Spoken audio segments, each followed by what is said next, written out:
retrouver sur le site des jardins de Montlon qui sont gérés donc, par la mairie de Toulouse, qui sont d'ailleurs à côté d'un centre social, le centre de Bellefontaine, puisque ça permet de faire des interactions entre les activités de jardinage et tout ce qui est lien social.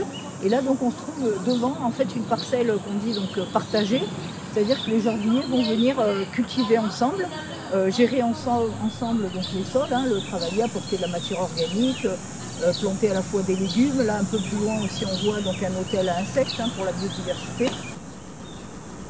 Voilà, et donc là on travaille de façon très collective entre les élus, les jardiniers, voilà, le centre social et les chercheurs, à la fois pour mieux renseigner la qualité des sols, production donc alimentaire de bonne qualité on va dire. On travaille aussi d'un point de vue sociologique par rapport à donc, ces dynamiques sociales qu'on peut avoir dans les jardins et qui vont favoriser aussi plus largement la santé, les questions autour de l'alimentation des jardiniers et puis surtout voilà, ce lien humain qui est important pour tout le monde, on le voit avec le Covid. Voilà, c'est un peu le but dans les années qui viennent de renforcer un petit peu toute cette dynamique d'interdisciplinarité, de science pour la société.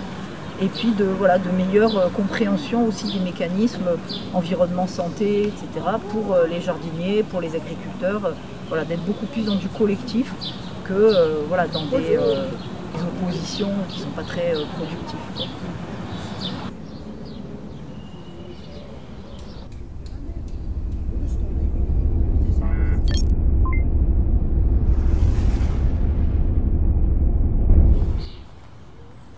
Ça fait déjà un petit moment, parce que j'habite en appartement, que je cherchais, j'avais envie d'une parcelle où venir gratter quand il fait beau.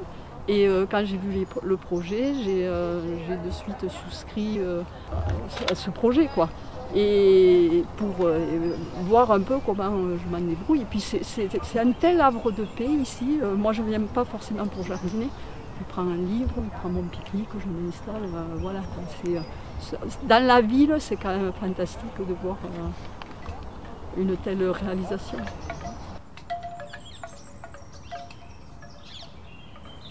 Alors voilà, là je suis sur la parcelle individuelle que m'a octroyée l'association par tirage au sort.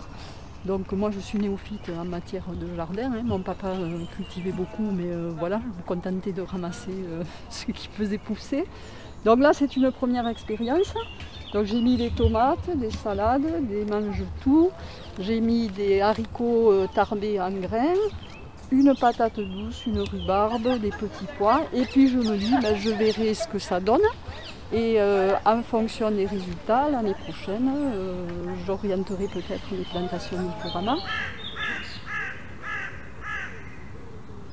On a trouvé un système aussi quand on n'est pas là, c'est qu'on va mettre un drapeau rouge sur un piquet pour signifier qu'on part quelque temps et chacun, les autres jardiniers pourront venir voir où en est l'arrosage, comment se porte le jardin. Donc c'est vraiment un lieu d'échange et de partage.